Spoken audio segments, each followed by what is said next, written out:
आई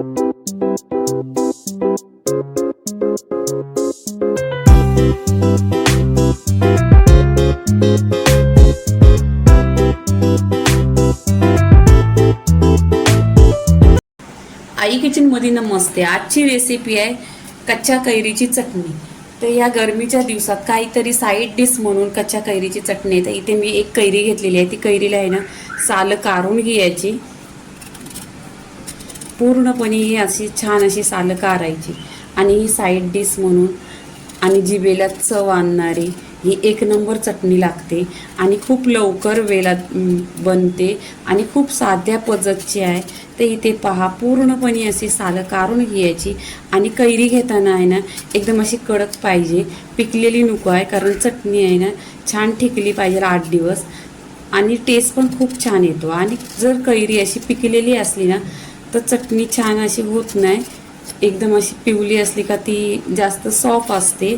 इथे पहा, पूर्णपणे कैरीचे सालं मी काढून घेतलेली आहे। आता इथे आहे ना छोटे छोटे पीसेस करायचे।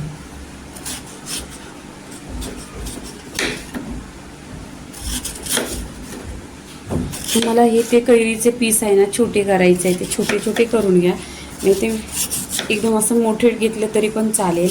छान अशी कैरी पहा, इथे एकदम आहे ना कडक आहे, अशीच कैरी पाहिजे। तर इथे आहे ना कैरीचे छोटे छोटे पीसेस करायचे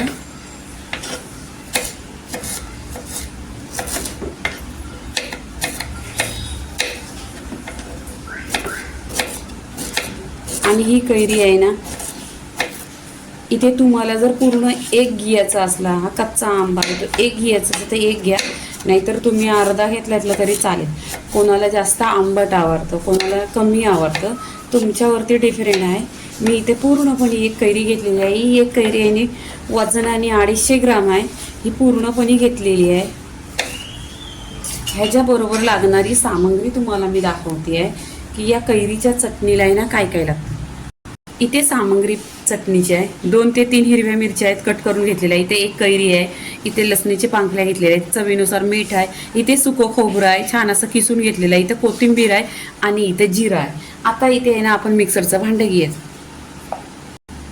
इथे मिक्सरच्या भांड्यामध्ये आहे ना ही कैरी टाकायची। इथे पहा कैरी टाकलेली आहे। आता हिरवी मिरची टाकायची, इथे लसूण टाकायची, चवीनुसार मीठ टाकायचं, इथे जिरं घेतलेलं आहे, इथे कोथिंबीर घेतलेली आहे आणि इथे सुकं खोबरं घेतलेलं आहे।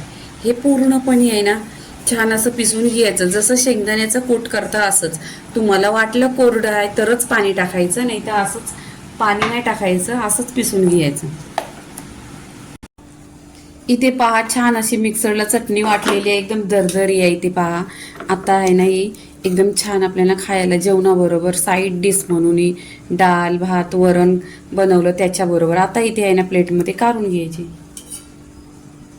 हिरव्या कैरीची चटणी पूर्णपणे रेसिपी झालेली आहे। लाईक करा, शेअर करा, सबस्क्राईब करा आणि नेहमीच खात राहा। धन्यवाद।